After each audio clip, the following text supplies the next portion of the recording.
নবগ্রামে রাখি বন্ধন উৎসব এবং রাজ্যব্যাপী সংস্কৃতি দিবস উদযাপন। বিশ্ব আদিবাসী দিবসের রঙিন অনুষ্ঠান। বিশ্ব আদিবাসী দিবসের আবহে নবগ্রামের পলসন্ডা সিধু কানু ভবনে আয়োজিত হলো রাখি বন্ধন 2025 এবং রাজ্যব্যাপী সংস্কৃতি দিবস উদযাপিত হলো। পশ্চিমবঙ্গ সরকারের যুব কল্যাণ এবং ক্রীড়া দপ্তরের উদ্যোগে এবং নবগ্রাম ব্লক যুব কল্যাণ সমন্বয় কমিটির সহযোগিতায় অনুষ্ঠিত এই বর্ণাঢ্য অনুষ্ঠানে উপস্থিত ছিলেন নবগ্রাম বিধানসভার বিধায়ক কানাই চন্দ্র মণ্ডল, নবগ্রাম পঞ্চায়েত সমিতির সভাপতি রূপলাল মণ্ডল সহ সভাপতি মোহাম্মদ এনায়েতুল্লাহ, নবগ্রাম বিডিও অঙ্কিত আগরওয়াল সহ বিশিষ্ট ব্যক্তিবর্গ। অনুষ্ঠানে উদ্বোধন করা হয় জাতীয় পতাকা উড়ানোর মাধ্যমে। মঞ্চে মুখ্যমন্ত্রী মমতা বন্দ্যোপাধ্যায়ের ছবি এবং আদিবাসী সংস্কৃতির নানা রঙে সজ্জিত ব্যানার নজর কেড়েছে সকলের।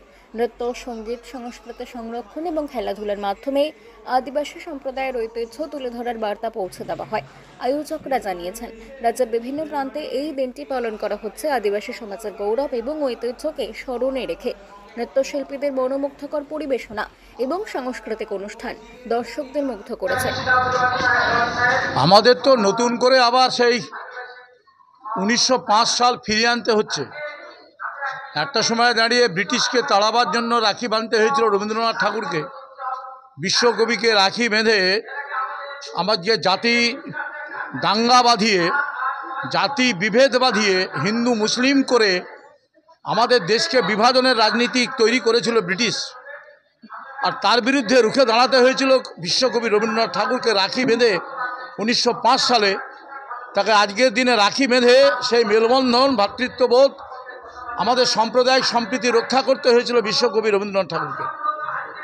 আর আজকে দাঁড়িয়ে যখন আমরা রাখি বাঁধছি, তখন আমরা দেখছি নতুন করে আমাদের দেশের শাসক শ্রেণী, বিশেষ করে বিজেপি সরকার, আজকে নতুন করে আজকে হিন্দু মুসলমানের রাজনীতি করছে, হিন্দু হিন্দু করে চিৎকার করছে। আজকে বাংলা বা বাঙালি বাঙালি বলে চিৎকার করে বাংলাদেশি বলছে।